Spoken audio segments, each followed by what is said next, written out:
السلام عليكم، معاكم هالة من قناة كوك اند مور. لو اول مرة تشوفوا القناة عندي ما تنسوش تعملوا لايك وتعملوا اشتراك للقناة عشان يوصلكم كل جديد. النهاردة ان شاء الله مش هيكون فيديو طبخ ولا هيكون فلوجات، النهاردة هيكون فيديو مشتريات المنتجات الحلويات. ان شاء الله هعمل معاكم كذا فيديو كده قبل رمضان عن الحلويات بتاعة رمضان وعن حلويات للعيد، فانا بدأ اشتري من دلوقتي الخامات اللي انا هحتاجها. فهوريكم الحاجات اللي انا اشتريتها وهوريكم الاماكن كمان اللي انا اشتريت منها بالاسعار. الناس اللي من اسكندريه عارفين طبعا خليل الحلواني، انا الحاجه كلها النهارده شارياها منه. هو بصراحه مش المكان المفضل بالنسبه لي، يعني في مكان تاني انا بشتري منه ان شاء الله لما اجيب الحاجه بتاعته هوريها لكم، بس انا النهارده كنت مضطره يعني ان انا اجيب من هناك. فخليني اوريكم بقى انا جبت ايه. اول حاجه انا جبت جوز الهند المبشور ده عشان انا هعمل تورته فاكهه، فكنت محتاجاه. بصوا مش المجروش ده اللي هو بيبقى مبشور كده. ده جبته الربع كيلو عامل 15 جنيه. ان شاء الله التورته بتاعه الفاكهه هعملها معاكم واصورها كده خطوه بخطوه وتشوفوها. دي اول حاجه. تاني حاجه انا جبت السبونج بتاع الشوكولاته والسبونج الفانيليا. جبت نص كيلو عامل 14 جنيه من الشوكولاتة، ونص كيلو الفانيليا عامل 11 جنيه. انا لما بكون مستعجله ما بعملش التورت الكيكه السبونج في البيت. لما بكون مستعجله بجيب السبونج جاهز، بس انا باذن الله هنزل فيديو اعمل معاكم الطريقه وهو جاهز وانا شاريه جاهز، وهعمل لكم برضو طريقته في البيت من البيض والدقيق وكده في البيت. جبت كمان الكاكاو الخام، ده ربع كيلو ب16 جنيه. هو افضل حاجه في الكاكاو الخام هو الكاكاو الاسباني، بس طبعا انا برضو ما لقيتش عنده، عشان كده بقول لكم مش هو ده المكان المفضل عندي، يعني لا مش بلاقي كل الحاجات مش بلاقي الاسماء اللي انا محتاجاها عنده يعني. فده ما كانش اسباني بس انا قلت هجربه. الربع كيلو عامل 16 ونص. جبت كمان الكريم شانتيه ده ربع كيلو برضو عامل 22، ده جولدن بيك. برضو في انواع افضل، هبقى اعمل لكم عنها ريفيو بعد كده، بس برضو ده النوع اللي كان متاح يعني. جبت بقى الكريز ده عشان التورته بتاعت الفاكهه. احمر، في عنده طبعا الوان، في اخضر، دي كده جت بالغلط يعني، بس انا كنت عايزه الاحمر، فالاتنين دول عاملين الكيسين دول عاملين 12 جنيه. ده بقى جيلاتين. بصراحة انا اول مرة اشوف الجيلاتين اللي هو بيجاب بالوزن ده. انا كنت قبل كده بجيب الجيلاتين علب جاهزة، فده انا اول مرة اجربه، معرفش هيطلع كويس ولا ايه، فهجربه ان شاء الله معاكم وهقول لكم.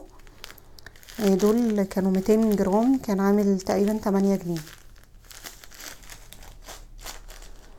نيجي بقى للشوكليت.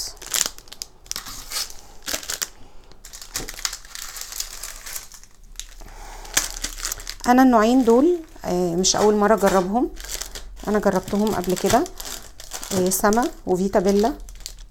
سما حلوة جدا، جربتها قبل كده وعجبتني، وفيتا بيلا ده كان اول نوع اجربه وبرده ممتازة بصراحة، عجبتني قوي. سما كانت عاملة 12 جنيه.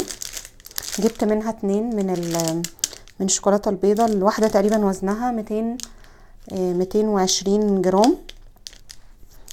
جبت منها 2. وجبت كمان واحدة الشوكولاتة الدارك برضو 220 جرام، تقريبا نفس السعر. الفيتا بيلا بقى دي 500 جرام نص كيلو، كانت عاملة 25 جنيه.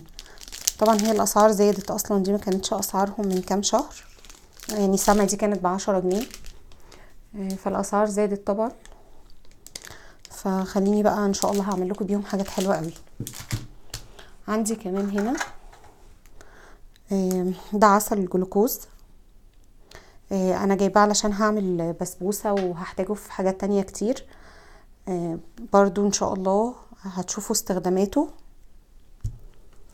عندي كمان العلب دي بصراحة حلوة قوي، كانت عجباني وكنت عايزة اجيبها عشان كنت عايزة اعمل فيها تشيز كيك وعايزة اعمل فيها حاجات تانية كتير، بس كان عيبها الوحيد بالنسبة لي ان هي ملهاش غطا، يعني لان انا شفت انواع كان ليها غطا بس النوع ده للأسف ملوش غطا. ممكن هو ما كانش متوفر عنده. هي بتيجي كده معاها معلقة، فلو عندك بقى حفلة، عيد ميلاد، اي حاجة بتبقى حلوة قوي في التقديم وخلاص، يعني بتبقى مرة واحدة وبتترمي وخلاص، وسعرها 1.25 جنيه تقريبا. انا مرضتش اكتر منها، جبت بس منها 3 عشان انا لسه هروح المكان التاني اللي انا بشتري منه احاول اشوف الحاجات اللي ليها غطا، يعني بحيث انه لو عاملة كمية او كده اقدر احطها في تلاجة يعني. فانا جبت بس منها 3 عشان الفيديو اللي هصوره معاكم. جبت كمان القوالب بتاعة الديسباسيتو،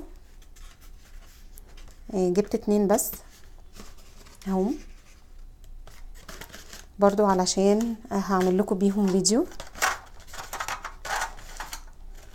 وده قوالب للكب كيك اهي، شكلها صغير يعني مش كبيرة قوي ومش ميني يعني، بس دي انا مش جايباها من عند خليل بصراحة، مش متذكرة السعر يعني. جبت كمان هنا شمر علشان هعمل قرص معاكم. دول تقريبا تمن، كانوا عاملين 3.75، كتير يعني، التمن كتير ما شاء الله، مش هحتاج اصلا كل الكمية دي يعني. جبت كمان الصينية بتاعت الكب كيك دي انا مش جايباها من خليل، وبصراحة انا مش فاكرة سعرها، بس انا جايباها تقريبا قريب، بس مش فاكرة خالص السعر بتاعها. بس هي يعني حلوة قوي، والخامة بتاعتها ما شاء الله تقيلة. بصوا هي يعني ينفع معاها الورق الصغير اللي انا جايباه، وينفع معاها كمان الحجم الكبير اهي، فبصراحة حلوة قوي. جبت بقى صينية التارت دي اهي، القاعدة بتاعتها متحركة، هعمل فيها معاكم ان شاء الله التارت ده شكلها، وكان سعرها تقريبا 65. وفي منها بقى مقاسات اكبر طبعا من كده، في كل المقاسات، بس انا حسيت ان المقاس بتاعها ده مناسب يعني للاستعمال بتاعي. جبت كمان الفرم بتاعه السابلي دي عشان ان شاء الله حاجات العيد. هما كانش عندي منهم خالص، اول مره ابدا اشتري فيهم، فلسه طبعا هكمل الكميه، بس انا بصراحه دول انا جايباهم من حد تاني كده في بكوس غير الخليل، بس بصراحه هما مش عاجبيني خالص يعني. انا حاسه ان هما بصوا بيصدوا من قبل اصلا ما استعملهم يعني، فانا مش عارفه هل هما بيبقوا انواع، يعني في نوع كويس ونوع وحش، ولا هما كلهم بيحصل لهم كده. بصوا ده، فطبعا ده انا مش هستعمله كده خلاص. فانتوا لو تعرفوا يعني لو تعرفوا هل هما بيبقى فيه منهم انواع احسن، اكتبولي في الكومنتات عشان اجيبها، لان النوع ده مش عاجبني خالص بصراحة، يعني غالبا في كذا واحدة فيهم كده مش هقدر استعملها يعني. جبت كمان برضو من عند خليل، جبت من عنده الصينية دي. هو بصراحة الحاجات بتاعة الخبز عنده حلوة قوي اكتر من الخامات، يعني الحاجات بتاعة الخبز نفسها عنده حلوة.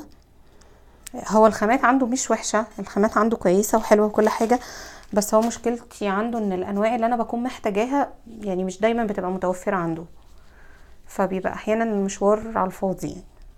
جبت من عنده الصينية دي للبسبوسة، هي مقاسها 26 وكان سعرها 60 جنيه. هي تنفع للبسبوسة للكنافة، برضو جايباها عشان رمضان، وان شاء الله هبقى اجيب المقاس الاكبر كمان. يا رب الفيديو يكون عجبكم. لو عجبكم ما تنسوش بقى تعملوا لايك للقناة، وان شاء الله اشوفكم في فيديو جديد. مع السلامة.